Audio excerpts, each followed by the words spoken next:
नमस्ते और आपका स्वागत है। आज हम एक स्रोत चैप्टर 29 के कुछ हिस्सों पर आधारित कुछ बहुत बड़े ब्रह्मांडीय सवालों में उतर रहे हैं। हाँ बिल्कुल। सवाल ऐसे हैं जो हमें सोचने पर मजबूर करते हैं, जैसे कि क्यों कुछ सभ्यताएं तकनीकी रूप से इतनी आगे होने के बाद भी हिंसक बनी रहती हैं। क्या उन्हें पहले मदद का मौका नहीं मिला था? और हमारी अपनी स्वतंत्र इच्छा वो इसमें क्या भूमिका निभाती है? हाँ, ये अहम सवाल है। और फिर इन सब के बीच पृथ्वी और हम इंसानों का, आप कह सकते हैं, भविष्य क्या हो सकता है। तो आज हमारा इरादा यही है कि इन विचारों की परतें खोलें, समझें कि इनका मतलब क्या है, खासकर हमारे चुनावों और हमारी संभावनाओं के लिहाज से। तो चलिए शुरू करते हैं। बिल्कुल, और ये सवाल वाकई बहुत गहरे हैं, अस्तित्व के केंद्र तक जाते हैं। ये स्रोत हमें याद दिलाता है कि विकास का मतलब सिर्फ नई तकनीक बना लेना नहीं होता, सही। बल्कि चेतना का विस्तार होना भी है। हाँ। और इस पूरी पहेली के, आप कह सकती हैं, केंद्र में एक सिद्धांत है जिसे स्रोत स्वतंत्र इच्छा कहता है। स्वतंत्र इच्छा। हाँ, मतलब हर जीवित सोचने समझने वाले प्राणी या पूरी सभ्यता की अपनी हकीकत खुद चुनने की आजादी। तो स्रोत में एक बड़ा दिलचस्प सवाल उठाया गया है। अगर ब्रह्मांड में उच्च विकसित सत्ताएं हैं, स्रोत उन्हें HEBs कहता है, हाईली इवॉल्व्ड बीइंग्स, तो उन्होंने दूसरी जगहों पर, दूसरे ग्रहों पर जो उन्नत सभ्यताएं थी मगर हिंसक थीं, उनकी पहले मदद क्यों नहीं की? जैसे स्रोत कहता है कि अब पृथ्वी के मनुष्यों की मदद की जा रही है। हाँ, क्या वो पहले नहीं कर सकते थे? देखिए, स्रोत का जवाब काफी सीधा है और शायद थोड़ा चौंकाने वाला भी। वो कहता है कि मदद तो की गई थी। अच्छा, की गई थी। हाँ, लेकिन यहाँ सबसे अहम बात वही स्वतंत्र इच्छा वाला सिद्धांत है। ये ब्रह्मांड का नियम है कि हर चेतना, हर सभ्यता अपनी राह चुनने के लिए आजाद है। स्रोत के मुताबिक जब वो सभ्यताएं अपनी शुरुआती दौर में थीं, तो उनमें से कई ने सामूहिक रूप से अपनी असली पहचान या अपने अंदर की दिव्यता को जगाने का रास्ता नहीं चुना। तो उन्होंने चुना नहीं। हाँ, उन्होंने दूसरा रास्ता चुना, कम जागरूकता वाला शायद। लेकिन अगर मदद की गई थी और उन्होंने वो रास्ता नहीं चुना, तो क्या इसका मतलब ये नहीं कि मदद करने वालों के प्रयास, उन EBs के, वो बेकार गए? स्रोत ये भी इशारा करता है कि ये सत्ताएं शायद दिव्यता का ही एक रूप हैं, जो दूसरों को विकसित होने में मदद करके खुद को व्यक्त कर रही हैं। तो उनके प्रयास वो बदलाव क्यों नहीं ला पाए? हिंसा खत्म क्यों नहीं हुई? क्या ये एक तरह की असफलता नहीं? यहीं पर स्रोत एक बहुत महत्वपूर्ण बात कहता है। वो कहता है कि उनके प्रयास व्यर्थ नहीं गए। अच्छा। उन्होंने बहुत से व्यक्तियों को जरूर प्रेरित किया होगा, उन्हें जगाया होगा, लेकिन जब पूरी सभ्यता ने मिलकर एक अलग रास्ता चुना, तो उस चुनाव का सम्मान किया गया। सम्मान किया गया। हाँ, स्वतंत्र इच्छा का सम्मान करना, इस नजरिए से देखें तो सबसे बड़ा नियम है। ये बाहरी हस्तक्षेप से ज्यादा जरूरी है। ये बात गले उतारना थोड़ा मुश्किल है। अगर कोई सभ्यता विनाश की तरफ जा रही है तो उसे बस देखते रहें क्योंकि उन्होंने यही चुना है। और फिर स्रोत ये भी कहता है कि असफलता जैसी कोई चीज होती ही नहीं है। ये तो इंसानों के 10 भ्रमों में से एक है। ये थोड़ा विरोधाभासी नहीं लगता?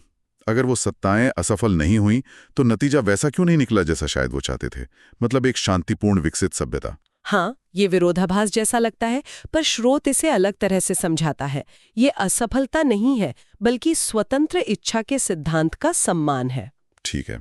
स्रोत का तर्क ये है कि देखिए, देर सवेर हर सचेतन प्राणी अपनी असली प्रकृति, अपनी दिव्यता को अपनाने का चुनाव करता ही है। हाँ, सवाल ये नहीं है कि वे चुनेंगे या नहीं, सवाल ये है कि कब चुनेंगे। कब?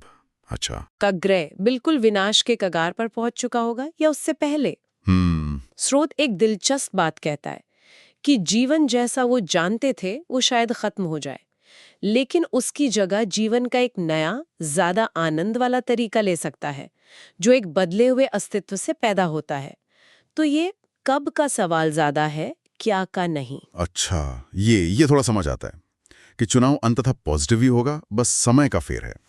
लेकिन यहीं पर स्रोत एक और दिमाग चकरा देने वाला विचार लाता है। हाँ, वो कहता है कि असल में सब कुछ एक साथ हो रहा है। हाँ, साइमल्टेनियस। अतीत, वर्तमान, भविष्य सब एक ही पल में मौजूद हैं, भले हम उसे एक के बाद एक क्रम में महसूस करते हों। स्रोत एक खास शब्द भी इस्तेमाल करता है, सीक्वेंटेनियस। हाँ, सीक्वेंशियल और साइमल्टेनियस एक साथ। हाँ, अगर ये सच है और भविष्य पहले से ही मौजूद है, तो हमें बस बता क्यों नहीं दिया जाता कि क्या होने वाला है?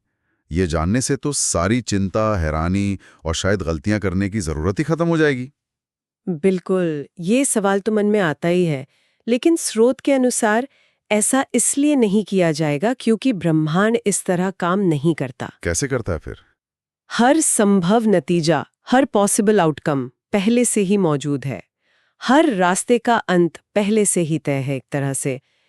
लेकिन हम जिस नतीजे का अनुभव करेंगे वो वही होगा जिसे हम अपनी स्वतंत्र इच्छा से चुनेंगे। हम चुनेंगे। हाँ, स्रोत के मुताबिक ईश्वर या जो भी ब्रह्मांडीय शक्ति है वो हमारे लिए वो चुनाव पहले से तय नहीं कर सकती, क्योंकि ऐसा करना स्वतंत्र इच्छा के सिद्धांत के खिलाफ होगा। अच्छा। सच्ची दिव्यता स्रोत के अनुसार चुनाव करने की पूरी स्वतंत्रता देना है। उसके परिणामों के साथ भले ही वास्तविकता बहुआयामी और समकालिक हो, हमें अपने अनुभव के लिए चुनने की अनुमति है, जिसे हम अपने समय की लीनियर समझ के अंदर करते हैं। ठीक है, ये तो बहुत गहरा है। हर संभव भविष्य मौजूद है और हम चुनते हैं कि कौन सा अनुभव करना है। चलिए इस विचार को वापस पृथ्वी पर लाते हैं। स्रोत कहता है कि अब इस समय ये उच्च विकसित सत्ताएं हमारी मदद करने का चुनाव कर रही हैं। हाँ, ऐसा लगता है कि हम एक बहुत महत्वपूर्ण मोड़ पर हैं। हमारे पास एक विकल्प है, या तो हम जागें, अपनी असली क्षमता और पहचान को समझें, या फिर हम दूसरी सभ्यताओं के विनाशकारी पैटर्न को दोहराने का जोखिम उठाएं। बिल्कुल। मतलब तकनीकी रूप से उन्नत होते जाएं, लेकिन साथ ही साथ ज्यादा हिंसक और आत्मविनाशकारी भी। स्रोत में एक जगह तो साफ लिखा है कि हम अधिक से अधिक हिंसक होते जा रहे हैं, भले ही हम अधिक से अधिक उन्नत होते जा रहे हैं। ये तो आज की दुनिया का बिल्कुल सटीक वर्णन लगता है। हाँ, ये एक गंभीर चेतावनी है और शायद स्रोत का सबसे जरूरी संदेश भी यही है। तकनीकी उन्नति अपने आप में चेतना के विकास की गारंटी नहीं है। नहीं है, बिल्कुल। बल्कि जैसा कि स्रोत इशारा करता है, बिना विवेक और चेतना के विकास के उन्नत तकनीक विनाश का एक ज्यादा शक्तिशाली साधन बन सकती है। हम इतिहास में और आज भी इसके उदाहरण देख सकते हैं। शक्ति का दुरुपयोग तभी होता है जब उसे संभालने वाली चेतना मैच्योर नहीं होती, परिपक्व नहीं होती। तो क्या इसका मतलब यह है कि हम इंसान एक प्रजाति के तौर पर खुद को पूरी तरह से खत्म कर सकते हैं? क्या ये मुमकिन है कि हम इतने हिंसक और लापरवाह हो जाएं कि हम अपना वजूद ही मिटा दें? ये ख्याली डरावना है। यहाँ स्रोत थोड़ी राहत देने वाली बात कहता है, हालांकि चेतावनी के साथ। अच्छा, क्या कहता है? उसके अनुसार कोई भी प्रजाति पूरी तरह से अपना आत्मविनाश नहीं करती है। नहीं करती? नहीं। एक उच्चतर इच्छा, जिसे स्रोत महाचेतन इच्छा कहता है, वो इसकी अनुमति नहीं देती। हालांकि इसका मतलब ये नहीं कि हम बहुत बड़े पैमाने पर विनाश नहीं कर सकते। अच्छा, ये बात है। स्रोत कहता है कि मनुष्य पहले भी विनाश के बहुत करीब आ चुके हैं। वो लेमुरिया और अटलांटिस जैसी पुरानी सभ्यताओं का जिक्र करता है, जिनके बारे में कहा जाता है कि वे बहुत उन्नत थीं, लेकिन उनका अंत विनाशकारी हुआ। हाँ, सुना है इनके बारे में। तो हम बहुत नुकसान पहुंचा सकते हैं, इतना कि शायद हमें अपना ग्रह छोड़ना पड़े, या हमारी संख्या बहुत कम हो जाए और हमें कहीं और नए सिरे से शुरुआत करनी पड़े। लेकिन प्रजाति के तौर पर पूरी तरह लुप्त होना स्रोत के अनुसार संभव नहीं है। ये जानना कि पूरी तरह विनाश नहीं होगा थोड़ा सुकून देता है, लेकिन ये सोचना भी भयानक है कि हम कितना नुकसान कर सकते हैं। स्रोत यहाँ एक बहुत ही दिलचस्प और सटीक रूपक इस्तेमाल करता है। हाँ, वो बच्चे वाला। हाँ, माचिस से खेलने वाले बच्चे का। वो कहता है कि एक बहुत छोटा बच्चा जो माचिस जलाता है और गलती से घर में आग लगा देता है, उसने जानबूझकर घर जलाने का चुनाव नहीं किया था। नहीं किया था, बिल्कुल। ये उसके कामों का अनपेक्षित दुखद नतीजा था, लेकिन ये उसकी सचेत पसंद नहीं थी। क्या मानवता भी कुछ ऐसी ही है? क्या हम सामूहिक रूप से विनाश का चुनाव नहीं कर रहे, लेकिन हमारी अज्ञानता, हमारी चेतना की कमी हमें उसी दिशा में ले जा रही है? ये रूपक वाकई सोचने पर मजबूर करता है। ये दिखाता है कि कैसे बड़े पैमाने पर विनाश जरूरी नहीं कि बुरे इरादों का नतीजा हो। हाँ, बल्कि अक्सर ये समझ की कमी, जागरूकता की कमी या अनजाने में किए गए छोटे छोटे गलत चुनावों का एक तरह से सामूहिक परिणाम होता है। और स्रोत इस रूपक को आगे बढ़ाते हुए कहता है कि उस बच्चे के घर के जलने का एकमात्र कारण ये था कि फायर डिपार्टमेंट समय पर नहीं पहुंच पाया। और कमाल की बात यह है कि स्रोत कहता है हमारे मामले में, पृथ्वी और मानवता के मामले में फायर डिपार्टमेंट आ गया है। हाँ, ये तो बड़ी बात है। इसका क्या मतलब है? कौन है ये फायर डिपार्टमेंट? हाँ, ये स्रोत के सबसे आशावादी संदेशों में से एक है। वो कहता है कि फायर डिपार्टमेंट आ चुका है। ये कौन है? ये वही उच्च विकसित सत्ताएं हैं जो अब हस्तक्षेप करने को तैयार हैं, लेकिन स्वतंत्र इच्छा का सम्मान करते हुए। और साथ ही ये पृथ्वी पर मौजूद वो इंसान भी हैं। अच्छा, हम में से ही? हाँ, बिल्कुल।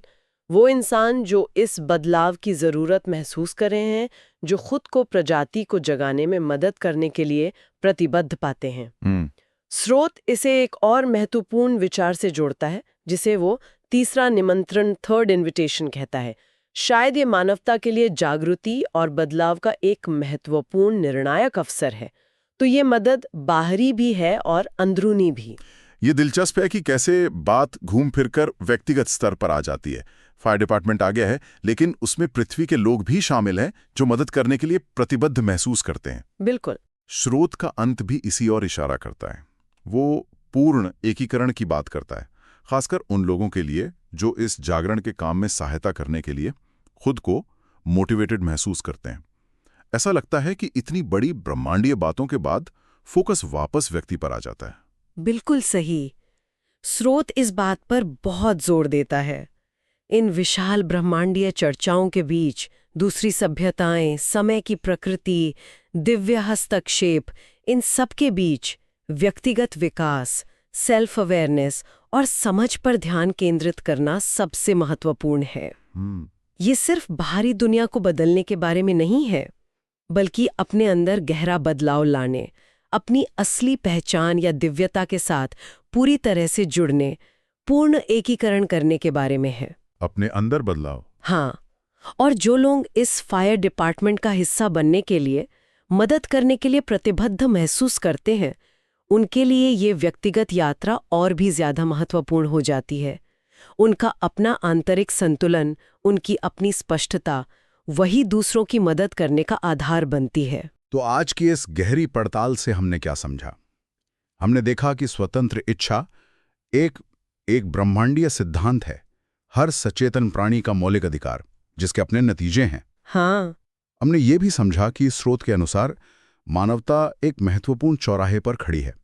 हमारे पास जागरूकता चुनकर एक नए भविष्य की ओर बढ़ने का मौका है, या फिर पुराने विनाशकारी पैटर्न दोहराने का खतरा है। बिल्कुल। हमने समय की हैरान करने वाली वो समकालिक प्रकृति पर विचार किया, जो हमारे लीनियर अनुभव से बहुत अलग है, और हमने मदद के आगमन की बात की, उच्च विकसित सत्ताओं और पृथ्वी पर ही मौजूद प्रतिबद्ध व्यक्तियों के रूप में, जिन्हें स्रोत फायर डिपार्टमेंट कहता है। यहां बहुत कुछ सोचने को है। तो इन सब का निचोड़ क्या है? निचोड़ शायद यही है कि चुनाव हमारा है और हमेशा से रहा है, लेकिन अब दांव बहुत ऊंचे हैं। स्रोत एक बहुत गहरा विचार हमारे सामने रखता है। चुनाव की स्वतंत्रता सबसे ऊपर है, पर इसके परिणाम वास्तविक और गंभीर हो सकते हैं। फायर डिपार्टमेंट वाकई आ गया है, जैसा कि स्रोत दावा करता है, और अगर व्यक्ति खुद को इस जागरण में सहायता करने के लिए पहचान सकते हैं, तो व्यक्तिगत स्तर पर इसका क्या मतलब है? हाँ, असल जिंदगी में। हाँ, इस समझ के साथ कि हमारी स्वतंत्र इच्छा है, लेकिन उसके परिणाम भी हैं। ऐसी प्रतिबद्धता असल जिंदगी में कैसी दिखेगी? ये सिर्फ दुनिया को बचाने का कोई बाहरी मिशन नहीं है, बल्कि शायद ये सबसे पहले अपने अंदर एक गहरा परिवर्तन लाने की यात्रा है। ये एक जरूरी सवाल है जिस पर हम सब विचार कर सकते हैं। वाकई ये एक ऐसा सवाल है जो हमें अपने साथ ले जाना चाहिए। आज के लिए बस इतना ही। उम्मीद है कि इस चर्चा ने आपको ब्रह्मांड में हमारे स्थान, हमारी स्वतंत्र इच्छा की शक्ति और हमारे सामने मौजूद विकल्पों के बारे में सोचने के लिए कुछ नया दिया होगा। अगली बार फिर मिलेंगे एक और विषय की गहराई में उतरने के लिए।